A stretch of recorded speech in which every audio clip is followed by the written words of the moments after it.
Buongiorno da Leandro Maggi, buongiorno da Taglio di Po.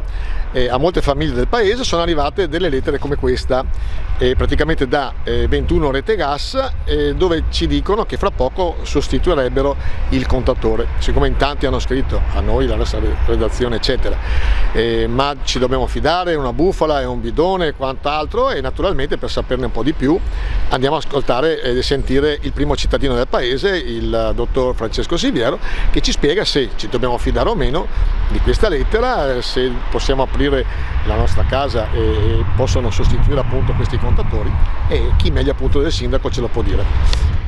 Allora sindaco, la domanda è questa: ci dobbiamo preoccupare per questa lettera che ci è arrivata? È una bufala o è una prassi normale, magari di un subentro di una ditta verso l'altra?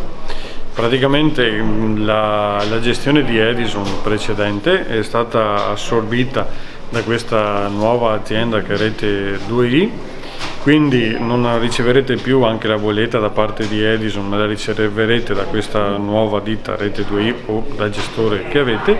E appunto queste lettere che stanno arrivando a casa è per il cambio dei contatori più vecchi di 15 anni, verranno sostituiti con contatori nuovi elettronici. Il tempo del cambiamento quindi diventeranno circa 5-10 minuti per il cambio. Forse potrete riscontrare qualche problema perché per fare il cambio si dovrà sospendere la fornitura nel riavvio delle caldaie, casomai prestate attenzione su questa cosa, e comunque è un'attività prevista come è stato anche per il cambio dei contatori fatti da Enel tempo fa, quindi la tecnologia avanza e si aggiornano anche i contatori.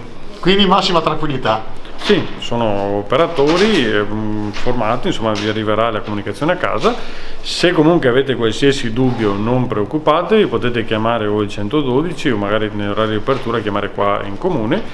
Piuttosto che aprire, se avete dei dubbi chiamate i carabinieri o le autorità, insomma.